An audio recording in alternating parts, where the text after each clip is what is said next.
প্রিয় দর্শক, আমরা এখন ধানমন্ডি ২৭ দিয়ে হাঁটতে হাঁটতে যাচ্ছি মানিক মিয়া এভিনিউর সামনে। মানুষের স্রোত বোঝার উপায় নেই। দেশনেত্রী বেগম খালেদা জিয়ার জানাজার জন্য তারা এসেছেন, তারা জানাজা দেবেন। বিপুল সংখ্যক লোক এখানে। নিরাপত্তার জন্য আইন প্রয়োগকারী সংস্থা রয়েছেন, সেনাবাহিনী রয়েছেন, প্রচুর মানুষের স্রোত বেগম খালেদা জিয়াকে শ্রদ্ধা জানানোর জন্য তারা এখানে উপস্থিত হয়েছেন।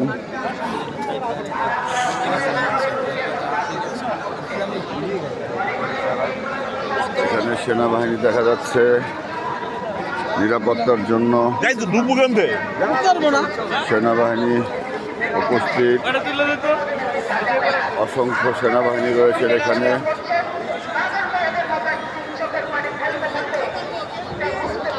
সব ধরনের নিরাপত্তার জন্য তারা প্রস্তুত। দেশনেত্রী বেগম খালেদা জিয়াকে শ্রদ্ধা নিবেদন করতে ঢাকা ৭ আসনের নেতা মীর নেওয়াজ আলী সাহেবের কনিষ্ঠ পুত্র ব্যারিস্টার ফারদিন ও ব্যারিস্টার ফিদা আমাদের মাঝে আছেন।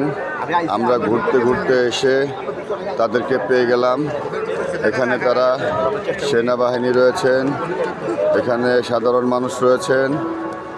সকলেই নিজ তাগিদে বেগম খালেদা জিয়াকে শ্রদ্ধা জানাতে এসেছেন। আপনারা আমাদের পাশে থাকেন। বিভিন্ন থানা থেকে, বিভিন্ন পাড়া মহল্লা থেকে মানুষের স্রোত আসতে আছেন। দেখেন, বেগম খালেদা জিয়ার জন্য তাদের আহাজারিগুলো। প্রতিটা মানুষ তাদের নেত্রী বেগম খালেদা জিয়ার জানাজা পড়বেন। নিরাপত্তা বলয় আছেন। সকল ধরনের প্রশাসন প্রস্তুত রয়েছেন। মানুষের স্রোত দিন দিন বাড়তেই আছেন। যত সময় ঘনিয়ে আসতেছে মানুষের স্রোত বাড়তেছে।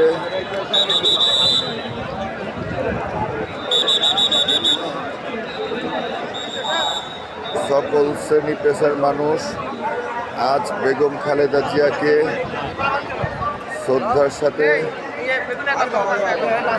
বিদায় দিবেন।